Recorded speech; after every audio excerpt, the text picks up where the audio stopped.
Hey, off season, what we talking about? Hey, just then we got the Boston Celtics sending away Jaylen Brown for Paul George. The trade reads the Boston have agreed to trade Jaylen Brown to Philadelphia 76ers for Paul George, two first round picks and two second round picks.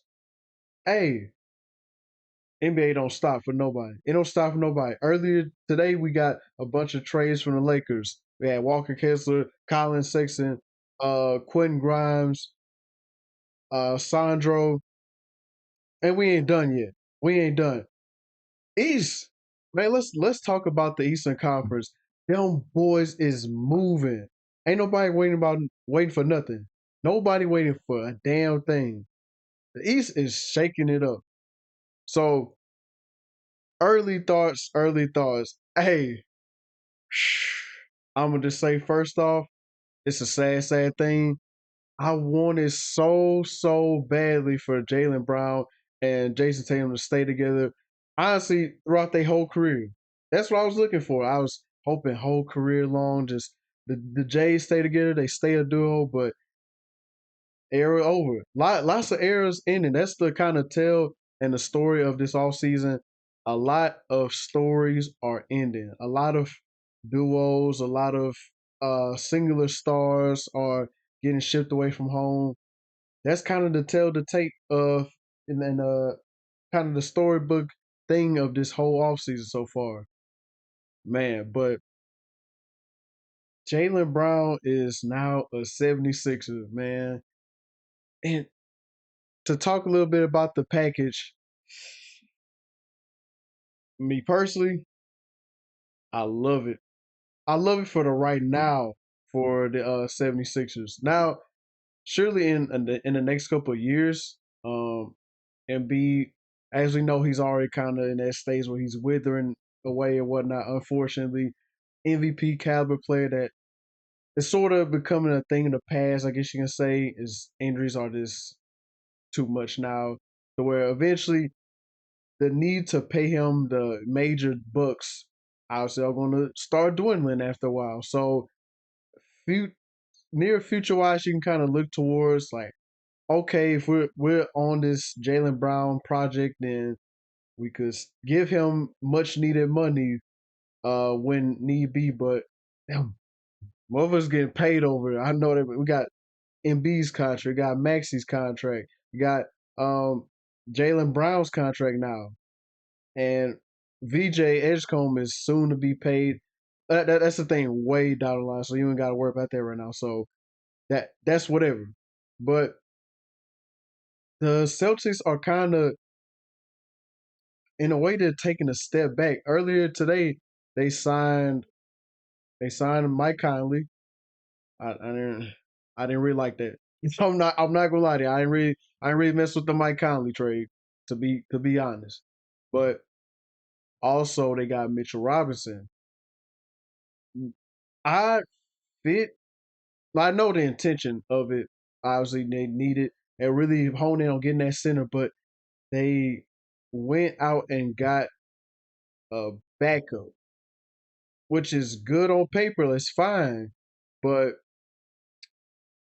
it's something there's like I just personally feel like that Mitch Robinson was so ingrained into that Knicks culture and that Knicks system that they understood him as a player and they worked with him and he just got accustomed to it. Some players are just sort of built like that where you're just on a team for so long and all that time spent you just work and work and work and work with them and you know their weaknesses, you know their strengths, you know how to deal with rotations for them, you know how to substitute them out and like kind of deal with injuries of of theirs and whatnot.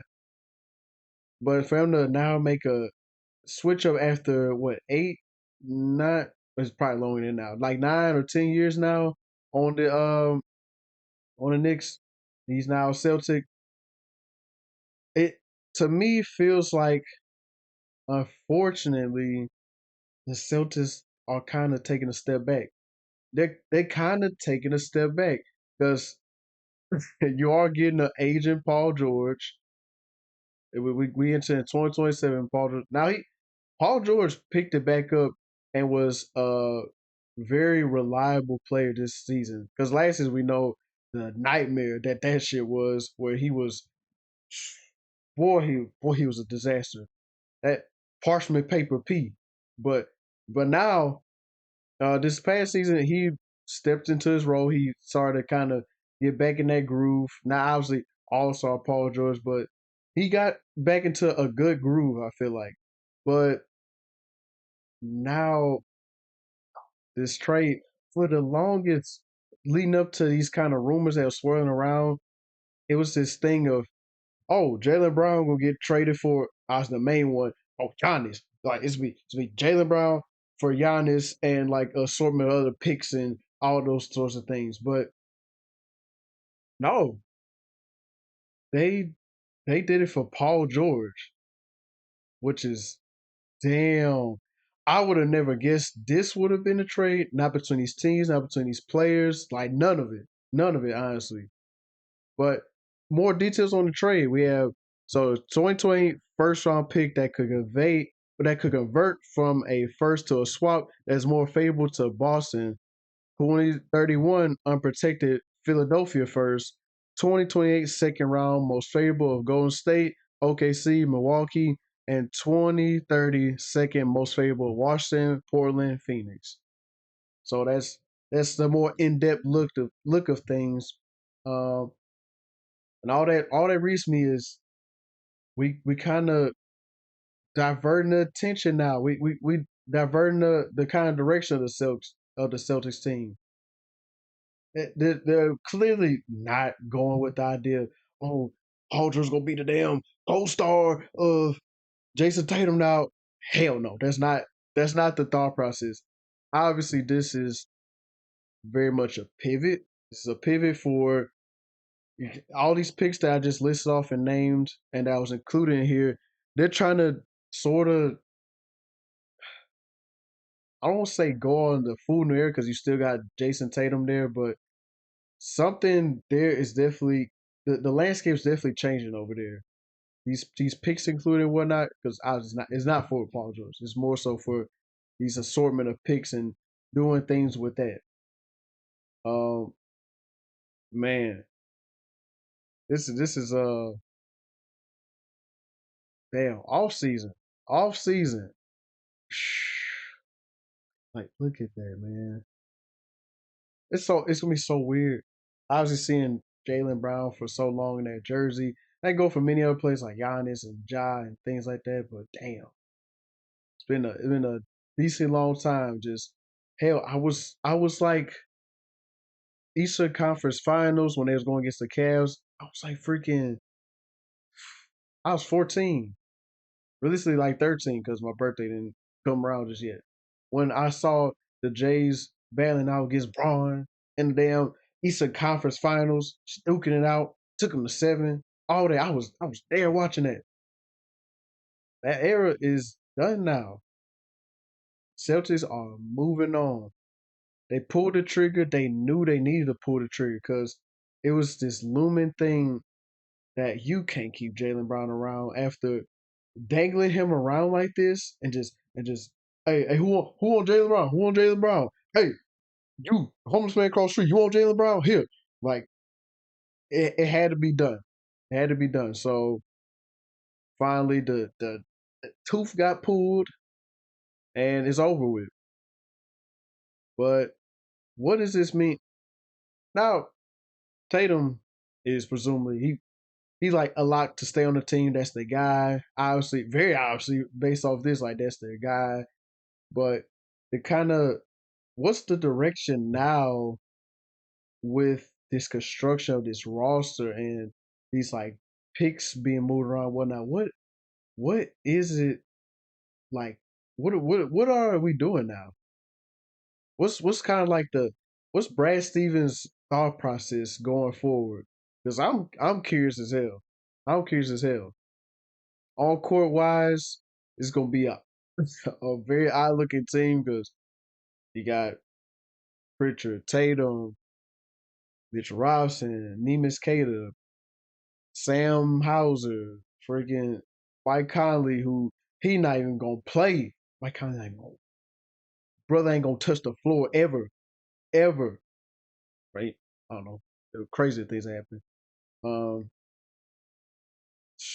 shit. But yeah, what is the thought process now for the Celtics? Where do we go now? Where's the destination? What was I'm interested to see. I'm interested to see. Because this year, with this kind of with this going on right now, they're not going to be that same Celtics team we're kind of grown accustomed to. Of all like they're possible like they're top three seed, and then they might make a deep run most of the time. More times than not, they'll make a deep run. They want to change it. Obviously, that's not. This is not that now. This is not that. There's a whole different mindset going into things. So, man, good stuff. Good times to watch the game of hoops because we get to see just we get to see some wild shit. We get to see some wild shit. But the Sixers, they got some teams over there, man, in the East, and we not done. We not done with off season. Hell, I can be back on here tomorrow with it's official. LeBron James is a part of Jazz. Uh, we were getting loose, too carried away, too carried away. But shit, we can very well be here today. I mean, this time tomorrow, same timing. But hey, Embiid, Maxi, VJ, Jaylen Brown, and it is funny timing of they did blow a 3-1 lead to they did blow a 3-1 lead to the Sixers, and now they join them. I'm not really gonna take it in that kind of way. I'm not really gonna think like that. This motherfucker jumping ship, man. He lost him. Now he fucking jumping ship, man. This damn it's quitter. Man, he ran away. Like, no, it's not nearly comparable to no KD Warriors thing. No, it's just it's funny. It's more so funny than anything. But that's a that's a neat ass team. I I tell you, that's a neat ass team. Excited to look to see it on the court. You pretty much, in a way, you already got enhanced Paul George. Like you had current Paul George, but then you just went and got Jay Brown. You got a this beefed up, enhanced prime version. Uh, which is that's just kind of fun. Hey, Tatum gets to play with one of his favorite players. That's a win for him. That's a win for him, I guess. But that's my thoughts. Let's keep it going, man.